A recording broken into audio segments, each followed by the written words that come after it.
आप सबको जय मसीह की। मैं अर्पणा सिंह आपका फिर से स्वागत करती हूँ प्रियो the lord is my shepherd channel पर। प्रियो, आज का जो हमारा विषय है वो है परमेश्वर का न्याय, जो लिया जाता है उत्पत्ति 3 उसकी 14 आयत से लेके और 24वीं आयत तक। प्रियो, आदम हवा ने सर्प के बहकावे में आज्ञा का उल्लंघन तो कर दिया था, परंतु अब परमेश्वर का न्याय था उनके सामने। जब वो छुप गए और परमेश्वर से बोले, उसके बाद परमेश्वर ने सबसे पहले सांप से कहा, तुमने ये बहुत बुरी बात की, इसलिए तुम्हारा बुरा ही होगा। अन्य जानवरों की अपेक्षा तुम्हारा बहुत बुरा होगा। तुम अपने पेट के बल रेंगने को मजबूर होंगे। प्रियो, पहले सांप जो है वो पैरों से चलते थे, वहाँ पे उसको परमेश्वर की तरफ से न्याय उसका किया जाता है, और धूल चाटने की विवश होंगे जीवन के सभी दिनों में। और मैं तुम्हारे और इस स्त्री को एक दूसरे का दुश्मन बनाऊंगा। तुम्हारे बच्चे और इसके बच्चे आपस में दुश्मन होंगे। तुम इसके बच्चे को पैर डसोगे और वह तुम्हारा सिर कुचलेंगे। ये सांप को लिए न्याय था परमेश्वर का। अब स्त्री के लिए क्या न्याय था परमेश्वर का प्रियो?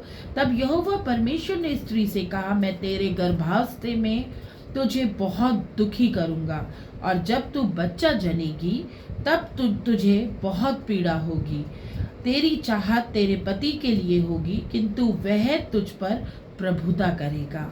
अब मनुष्य के लिए भी न्याय किया परमेश्वर ने। मनुष्य से कहा, मैंने आज्ञा दी थी कि तुम विशेष पेड़ का फल ना खाना, अच्छे बुरे के ज्ञान का फल कभी ना खाना, किंतु तुमने अपनी पत्नी की बातों में आकर और तुमने उस पेड़ का फल खाया, इसलिए मैं तुम्हारे कारण इस भूमि को शाप देता हूँ। अपने जीवन के पूरे काल तक उस भोजन के लिए जो धरती देती है तुझे कठिन मेहनत करनी पड़ेगी प्रियो।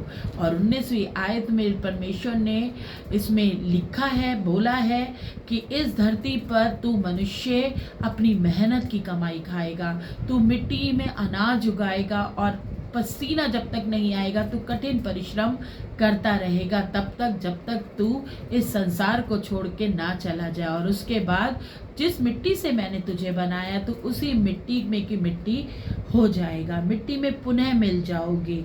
तब यहोवा परमेश्वर ने पुरुष को और उस स्त्री को, आदम हवा को, अदन की वाटिका से बाहर निकाल दिया, और संसार में मेहनत करने के लिए वो दोनों उससे बाहर चले गए। उन्होंने बहुत परमेश्वर के सामने शर्मिंदा हुए, क्योंकि उन्होंने पाप किया था, उन्होंने परमेश्वर की आज्ञा को नहीं माना था प्रियो।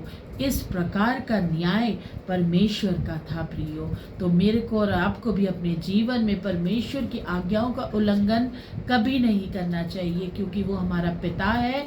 जब तक वो हमें प्यार करता है, क्षमा करता है, तब तक करता है, परंतु जब उसको गुस्सा आता है हम पे या कठोर हमारे साथ उसको न्याय करना होता है, तो प्रियो वहाँ पे लाके परमेश्वर को कभी भी मजबूर या खड़ा ना करें। उसके नियमों को और कायदों को मानते रहें और अपने जीवन को आगे बढ़ाते चले जाएं।